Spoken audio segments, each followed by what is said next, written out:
시청자 여러분 안녕하십니까? 아시아 뉴스픽 권영훈입니다. 네, 곧바로 시작해 보겠습니다. 첫 번째 뉴스픽입니다. 오늘 샤오미 주가가 5거래일 연속 상승했습니다. 자, 샤오미는 어제 홍콩 증시 장 마감 이후 지난해 매출이 전년보다 35% 증가한 3,659억 위안, 우리 돈 73조 6천억 원을 기록했다고 밝혔습니다. 또 조정 순이익은 41% 늘어난 272억 위안, 우리 돈 5조 5천억 원으로 나타났습니다. 시장 예상치를 뛰어넘는 사상 최대 실적을 기록한 건데요. 자, 레이진 CEO는 샤오미 역사상 최강의 실적 보고서라고 자평했습니다. 자, 샤오미 스마트폰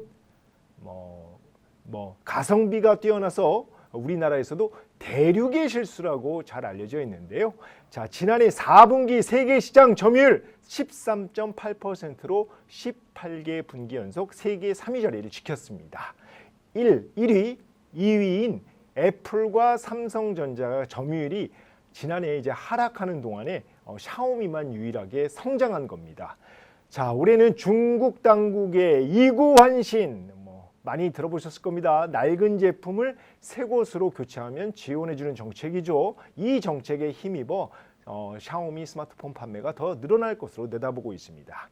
샤오미는 지난해 전기차를 처음 출시했죠.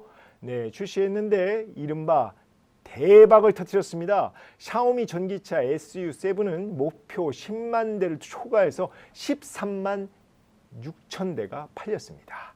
지난달 출시했죠. SU7 울트라는 판매 3일 만에 연간 목표 1만 대를 조기 달성했습니다. 샤오미는 올해 전기차 판매 목표를 기존 30만 대에서 35만 대로 올려잡았습니다. 올해 R&D 투자 300억 위안 가운데 AI 비중을 25%까지 배정을 했는데요. 샤오미는 다음 달, 그러니까 4월이 창립 15주년인데 이를 맞아서 새로운 도약을 선포하고 AI 기술을 전 모든 제품군에 적용해 하드코어 기술 기업으로 글로벌 시장을 공략하기로 했습니다. 2027년을 샤오미 자동차의 해외 진출 원년으로 세우기도 했습니다. 지금까지 대륙의 실수로 알려진 샤오미가 이제는 고급화 전략으로 대륙의 자랑으로 거듭난다는 전략입니다. 자, 최근 HSBC는 샤오미 목표가를 65.6 홍콩 달러로 상향하고 매수 의견을 제시했는데요. 자, 한편 CNBC는 현지 시간 18일 미국 빅테크 매그니피센트 7 M7 주가가 주춤한 사이에 홍콩 증시에 상장된 중국의 빅테크 BATX가 급부상하고 있다고 이렇게 보도를 했습니다. BATX 뭔가요? 예, 바이두와 알리바바, 텐센트, 그다음에 샤오미 앞글자를 딴 겁니다. 예. BATX, 예, CNBC는 패블러스 4라고 불리는 이들 기업이 미국으로 향했던 스포트라이트를 가져오고 있다 이렇게 평가를 했는데요. 바이두는 최근 AI 추론 모델 어니 X1과 대규모 언어 모델 어니 4.5를 내놨는데 중국의 딥시크와 미국 오픈 AI 챗 GPT보다 가격은 훨씬 저렴한데 성능은 더욱 우수하다고 설명했습니다. 또 알리바바 역시 이달 초 AI 모델 QWQ32B를 공개를 했고 텐센트의 AI 챗봇 위안바오는 최근 딥시크를 제치고 중국에서 가장 많이 다운로드된 아이폰 앱에 이름을 올리기도 했습니다. 자, UBS는 홍콩 증시에 상장된 텐센트 목표가를 609 홍콩 달러로 올려 잡았습니다. 자, 중국 빅테크의 질수 속에 미국 M7 주가는 올 들어 크게 빠졌습니다.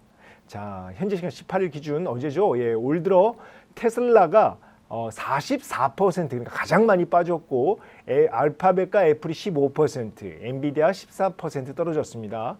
자, 이어서 아마존 12%, 마이크로소프트 9%, 메타까지 어제 기준 0.5% 빠져서 모든 M7 주가가 하락권에 들어선 겁니다. 자, 두 번째 뉴스픽입니다. 홍콩 사우스 차이나 모닝 포스트는 오늘 중국의 AI 투자 규모가 일본의 소프트뱅크와 미국 오픈AI가 주도하는 AI 데이터 센터 프로젝트죠. 스타게이트를 앞지를 가능성이 있다. 이렇게 보도를 했습니다. 홍콩 사우스 차이나 모닝 포스트는 이게 주인이 바로 이제 중국 마인이 이끄는 알리바바입니다. 중국 빅테크 알리바바는 향후 3년간 AI 및 클라우드 컴퓨팅 인프라 구축을 위해서 최소 520억 달러, 우리 돈 75조 원을 투자하기로 이미 발표했죠. 그리고 중국 스마트폰 브랜드 아너는 AI에 5년간 100억 달러, 우리 돈 14조 5천억 원을 투자하기로 했습니다.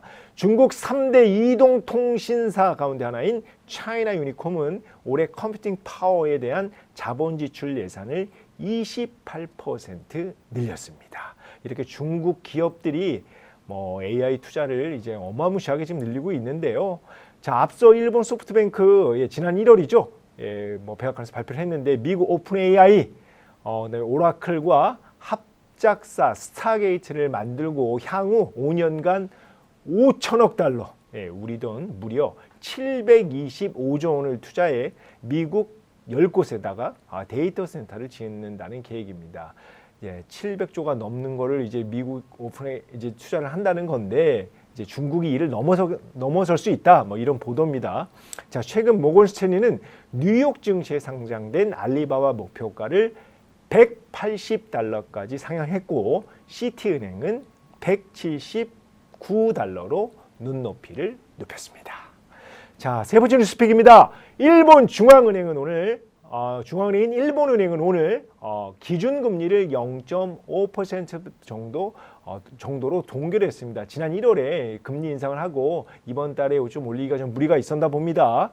NHK는 도널드 트럼프 미국 행정부가 속속 관세 정책을 내놓으면서 경제 불확실성이 높아지고 있는 점을 고려해 일본은행이 경제와 물가 정세를 지켜봐야 한다고 판단한 것으로 보인다라고 이렇게 분석을 했습니다.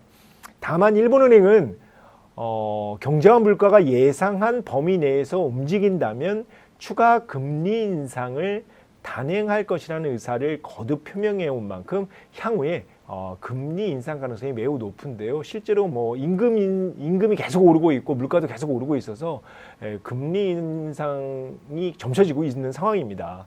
자, 이런 가운데 일본 무역 수지가 2달 만에 흑자로 돌아섰습니다. 일본 재무성은 오늘 지난달 무역 수지가 5,845억 엔 흑자를 기록했다고 밝혔는데요. 수출은 지난해 2월보다 11.4% 늘어난 반면 수입은 0.7% 줄어든 데 따른 겁니다. 자, 교도통신은 트럼프 대통령이 일본에 상호 관세를 부과할 것으로 예고한 가운데 대미 무역 흑자 규모가 9,188억 엔으로 2월 기준 역대 최대 규모라고 보도했습니다. 자, 대미 자동차 수출이 늘어난 덕분인데, 자, 트럼프 대통령이 예고한 대로 일본산 자동차에 대해 현재 2.5%에서 10배 넘는 이제 25% 관세를 부과할 경우 일본 경제는 큰 타격을 입을 것으로 보입니다. 자, 오늘 준비한 건 여기까지입니다. 지금까지 아시아 뉴스픽 권영훈이었습니다. 시청해 주셔서 감사합니다.